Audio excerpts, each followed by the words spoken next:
If you have never been China recently, just from all kinds of news and movies, you probably are misled to think of a mysterious, traditional, and developing country with Chairman Mao, Community Party, the Third World, no food to eat, no human rights, uncivilized society. Wait, if all were the truth, how come China has grown into the top rival of the United States, the strongest solar power in the world? Excuse me, you? Except unforgettable Olympic Games in 2008, how does unknown China grow so rapidly and suddenly pop up into the United States rivalry status? So, why China grows into top rival of the United States?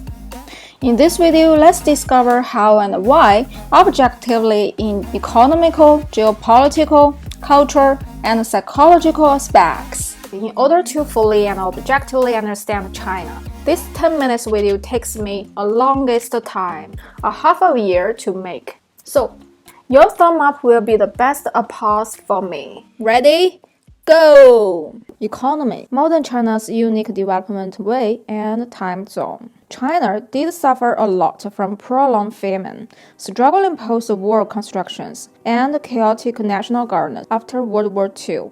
At that time, immature and experimental natural governance by the Communist Party, which naively combined pure communism theories and limited practical experience from the Soviet Union, once heavily the whole country, that vastly led to unbelievable hardship from 1950s to late 1970s. The historical turning point happened in the year of 1979 when the government decisively stopped blind ideological superstition and struggles and devoted the whole nation into an ever pragmatic economic development path with all kinds of opening up, flexible, and effective policies. And when the United States changed its foreign policies to use China to play against the Soviet Union. Domestically, China has started to embrace capitalistic development models and the role of Communist Party. To the world, by pivoting to the United States, it has started to build as many as normal diplomatic relationships as possible with the most countries and joined the most major international organizations, such as the United Nations, World Bank, and WTO. As a result, for the last 40 years, China's marvelous development potentials such as rich natural resources, intelligent and sufficient Chinese workforce, complete industrial structure basis, peaceful development environment have been considerably exploited. The second economic power, the world factory, measure of leading power in Asia, have become a new identity labels as the rest of the world frequently heard from this emerging power. For now, China has second largest number of rich people after the United States, advanced public infrastructures, unbalanced development between cities and rural areas, radical conflicts between economic development and environmental pollutions. In the world map, China's economic rise in 21st century is not so identical that such remarkable economic growth stories also happened in the United States and the Middle East and in Western Europe in 1980s. In 1990s, and other Asian countries around China, such as Japan, South Korea, and Singapore. But its unique timing of becoming this top rival of the United States today coincidentally results from first 30 years dark self-lost between 1949 to 1979, which made it left when others' democratic system developed their economy and finance, science and technologies, multicultural societies, human rights improvement, and so on. If there were one thing China has never left behind them, that must have been the baby boom. Interestingly, when time enters early 21st century, vibrant powers among different countries have shifted elusively in the world map. Those prosperous development countries have started to suffer financial crises, debate crises, anti-terrorism wars, refugee crises. By contrast, China, which has demoted itself into economic development mania with partly international political and financial participants, have just reached as its ever power peak. Political and ideological counterplayer. If China merely grows into a competitive economic power, the United States wouldn't have been so sensitive to feel threatened as what it happens today. After all, it's not the first time for the United States to deal with international enemies. Before China, the Soviet Union, Iran, Japan, Iraq, Russia, none of these previous rivals were not rich. Not let alone, the United States and China used to be friends to cooperate with each other on many aspects. Even in the last financial crisis, the United States once asked help from China for national investments, such as holding the United States public debate and a series of foreign direction investments in the United States. In official words, they used to live on the same boat. The historical turning point is about 2018, when the top leader of the China, not Chairman Mao anymore, instead President Xi, has extended China's modern presidential term limited to forever, which significantly shocked the United States, which has been striving for making China a peace evolution since bilateral relationship has been built in late 1970s.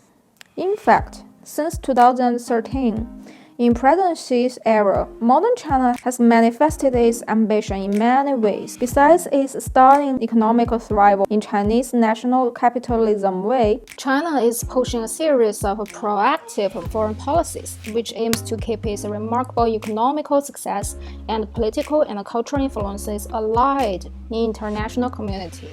Currently, it has been reaching towards China's 2050 goal. So why? Why is China so ambitious? Let's move to China's psychological motivation. In fact, modern China's ambition is interesting, controversial, and understandable if you are willing to look into its history and psychological motivation. Modern China's ambition today is more a must than a coincidence. Long time before Eurocentralism, ancient China had believed itself as the center of the world by obvious evidence of China's name in Chinese, the Central Kingdom.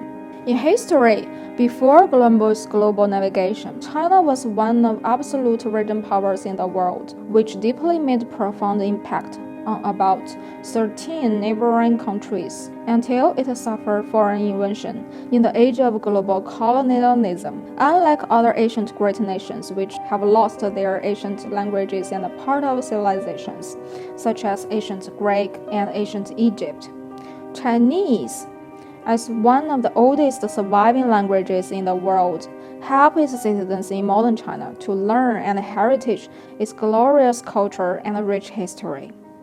So, on one hand, it's 5,000-year-honored civilization.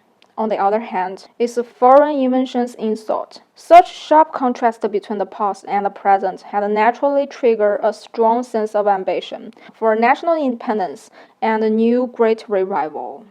And this national new revival way, no matter how its territorial changes and disputes are, no matter who ruling political party is, for modern China, this way has been more than 100 years along. If we look through what modern China has been attempting to go, you will know that on the way, democracy, communism, the Soviet Union, and the United States, even many other developed countries, all powerful examples, China, with its traditional introverted virtue, has been learning and observing different nutritions to grow pragmatically. They used to be naive to believe an ideal experimental ideology. They used to suffer painful cost and make a pivotal change to pursue resurvival. Then it keeps sober when combining what others merits and itself's state. Ups and downs, failures and success. As a leading country in the third world, for now, it is still an unprecedented experimental thriving as the top rival in front of the United States. Believe it or not, although it has been labeled as the top rival of the United States, for China itself, on the way of being stronger, this is against its will, actually. Want to know why? Subscribe my channel, you will know later.